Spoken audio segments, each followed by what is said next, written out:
Les fêtes de Pâques célébrées en Côte d'Ivoire à Yamoussoukro, le festival Pakinou tient ses promesses dans le strict respect des mesures barrières. Et puis la période de Pâques est choisie par le ministère des Transports pour inviter les conducteurs à la vigilance et à plus de précautions.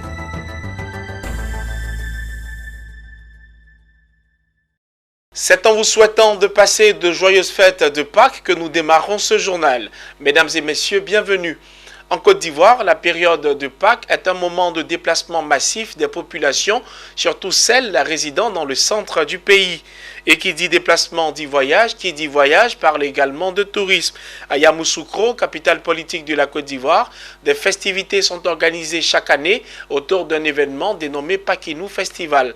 Pour l'édition 2021, l'événement se déroule dans le strict respect des mesures barrières. On en sait plus dans cet élément de Charles Kouakou. Il est commenté par Betty Kouakou. Le Pakinou Festival est une tradition à Yamoussoukro. La direction régionale du tourisme et des loisirs saisit l'occasion de déplacement massif des populations résidant au centre du pays pour organiser ces festivités dénommées Pakinou Festival avec l'idée de développer le tourisme domestique en période de pandémie à Covid-19.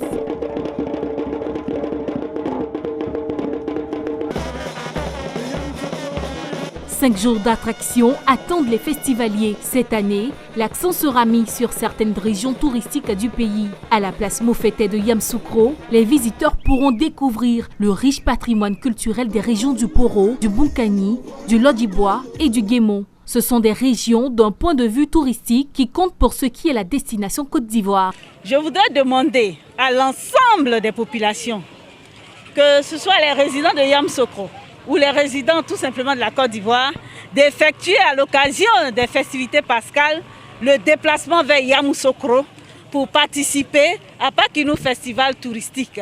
Il y a de très belles choses à voir. Le festival sera l'occasion de faire la promotion de nos destinations locales et c'est l'occasion rêvée vraiment pour découvrir ce que la Côte d'Ivoire a de sublime. À l'image des festivals comme ceux de Rio de Janeiro, comme ceux de Venise, il faudrait que Yamoussoukro soit une destination rêvée avec obsession.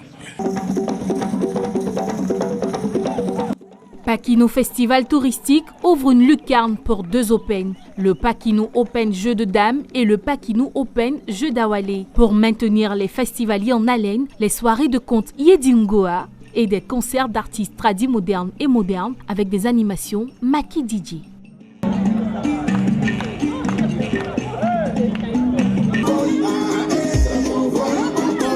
Le plakali, cette pâte de manioc fermentée, est l'une des composantes de la gastronomie ivoirienne. Dans le cadre de sa valorisation, les jeunes intellects émergents ont organisé à Abidjan la 3e édition d'un festival dédié à cette denrée alimentaire. L'événement visait également à favoriser la cohésion sociale entre les populations de Côte d'Ivoire. Le reportage est signé Zénab Dosso et Tima Traoré. Le festival du Plakali partie 3 dans la commune de Abobo aura tenu toutes ses promesses. Plus de 2000 amoureux du plat africain Plakali sont venus de tous les secteurs de la commune de Abobo. Ils ont pris d'assaut cet espace au plateau d'eau cuit Azur à l'occasion de la 3e édition du Plakali Festival.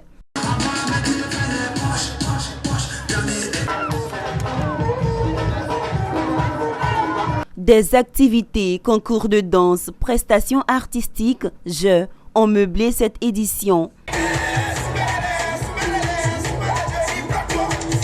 Le plakali, plat ivoirien à base de farine de manioc, consommé avec de la sauce gluante à base de gombo, feuilles ou de graines, composée principalement de la peau de bœuf, appelée klo.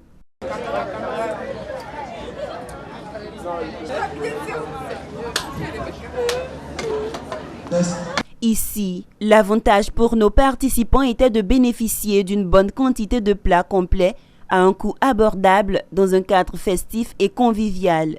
C'est la 3e édition, mais c'est ma première fois de participer au festival. J'ai vraiment apprécié. Venir en fait à Bobo, ça a toujours été difficile. On organise un festival là, donc ça nous plaît, ça nous est là aussi. On attend beaucoup des festivals comme le Festival des Grillages, le Plakali Party. Moi, je trouve ça génial parce que le Plakali était bon quand même, très bon. Au regard de toute cette ambiance bon enfant, Oumarou Ouedraogo, président de la structure JIEP, Jeune Intellect Émergent Production, et son équipe, initiateurs du festival, sont conquis. Nous avons une bonne progression dans cet événement-là, bien sûr. Parce qu'à la première édition, nous étions autour de moins de 1000 personnes. Et au fur et à mesure, c'est-à-dire l'année qui a suivi, nous avons fait plus que ça. Donc c'est un concept en fait qu'on a lancé, étant donné qu'on avait à l'idée de regrouper la jeunesse d'ici et d'ailleurs. On s'est dit, mais pourquoi ne pas organiser un événement qui va regrouper plusieurs personnes? Mais ce qui est intéressant, c'est que pour réussir ce type d'événement, il faut y mettre la bouffe.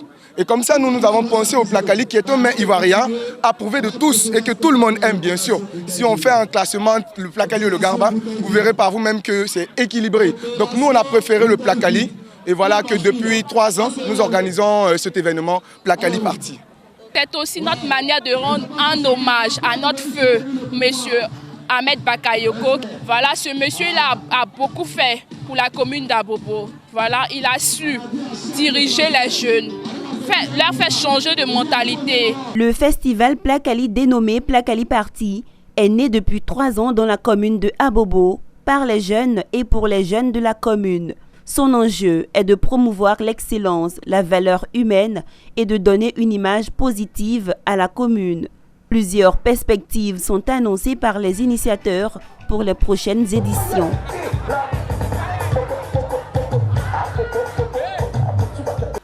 Le gouvernement ivoirien est déterminé à lutter contre les accidents de la route. Et pour dissuader les mauvais conducteurs d'endeuiller les familles en cette période de Pâques, le ministère des Transports participe au lancement d'une campagne de sensibilisation. C'était ce samedi à l'Office de la sécurité routière à Auxerre. Pierre Tebeu, Richard Akeki.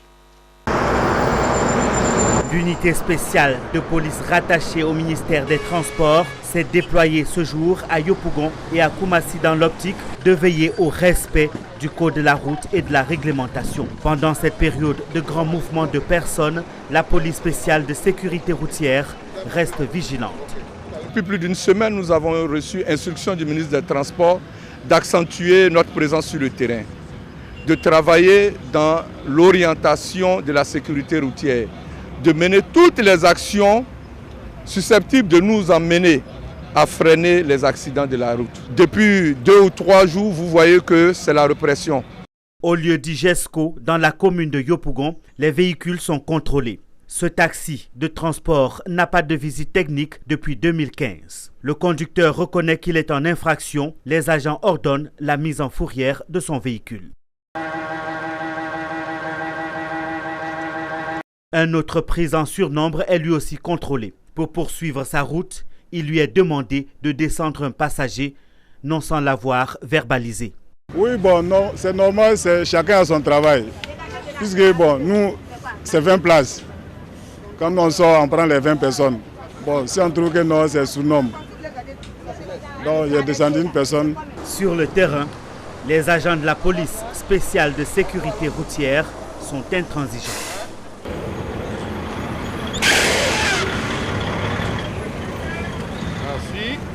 Non, laisse.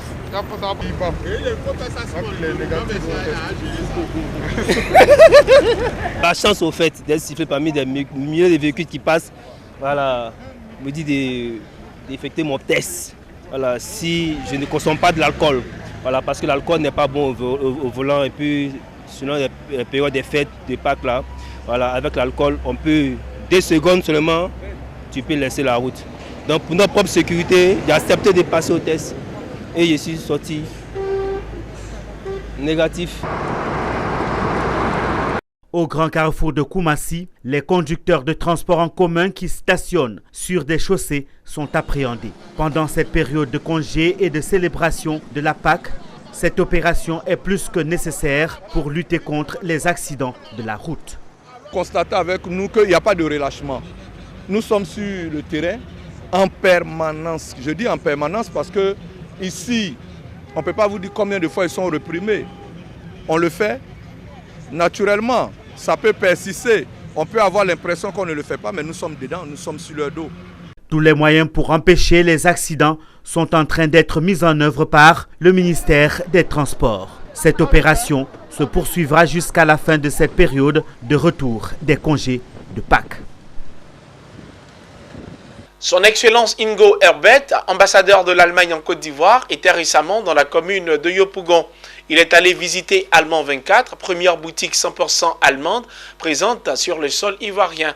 On en sait plus dans cet élément de Betty Kwaku et Tima Traoré. Allemand 24 est la première boutique sur le sol ivoirien proposant des produits 100% allemands. En visite dans cette boutique, l'ambassadeur de la République fédérale d'Allemagne en Côte d'Ivoire s'est réjoui d'un tel investissement. Pour lui, les entrepreneurs devraient suivre ce modèle pour le renforcement de la coopération entre les deux pays.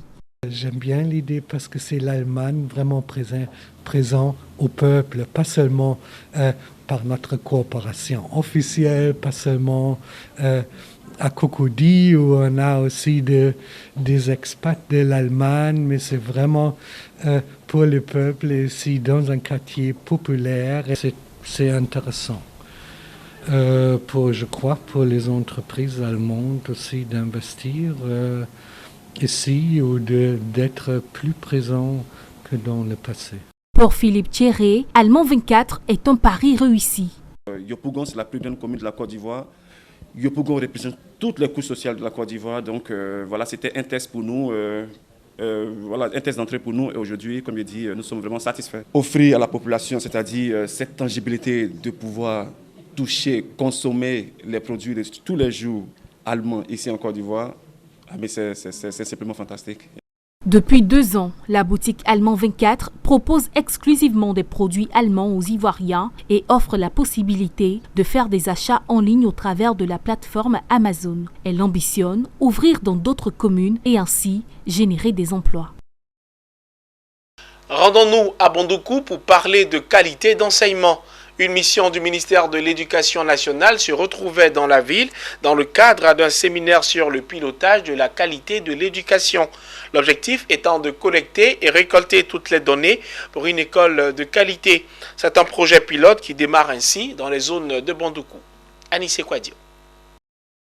Nous sommes au cœur du séminaire sur le pilotage de la qualité de l'éducation à l'endroit des enseignants de Bondoukou, initié par la mission de chercheurs de l'éducation nationale, appelée l'équipe nationale de recherche, ENRE, mandatée par l'Institut international de la planification de l'éducation, un pôle de l'UNESCO. Basé à Dakar, en partenariat avec le ministère de l'Éducation nationale de Côte d'Ivoire. Cette mission est conduite par le directeur de cabinet adjoint du ministère, Koné Raoul, qui a pour vision de récolter et collecter toutes les données qui rentrent en ligne de compte dans la qualité de l'éducation en Côte d'Ivoire. Les données recueillies, une fois analysées avec nos partenaires de l'IEPE, vont nous permettre de voir un peu plus grand.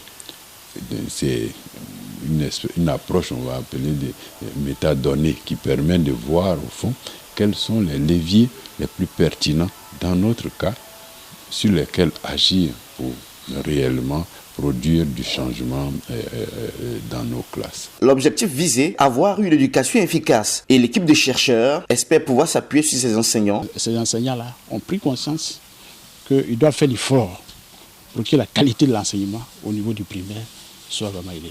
Ce projet de pilotage de la qualité de l'éducation en milieu scolaire en Côte d'Ivoire a aussi un pont pour les jeunes filles. Les jeunes filles, comme on le dit, elles sont très souvent utilisées pour certaines tâches, pour être domestique, où on dit la jeune fille n'a pas droit à la scolarisation. Nous voulons mettre tout le monde au même niveau parce que tous les enfants sont égaux, que ce soit les jeunes filles ou les jeunes garçons, et ils ont tous droit à la scolarisation. Malgré les financements à hauteur de milliards injectés dans le système éducatif par la Côte d'Ivoire et ses partenaires éducatifs, l'école ivoirienne rencontre toujours des problèmes. À travers cette opération de l'équipe nationale de recherche, il ne s'agira plus de proposer des solutions, mais plutôt d'avoir un contact des premiers acteurs qui sont les enseignants pour déceler les problèmes de l'école ivoirienne. C'est ici que prend fin ce journal. Merci de l'avoir suivi. Restez sur Business 24, la télé utile.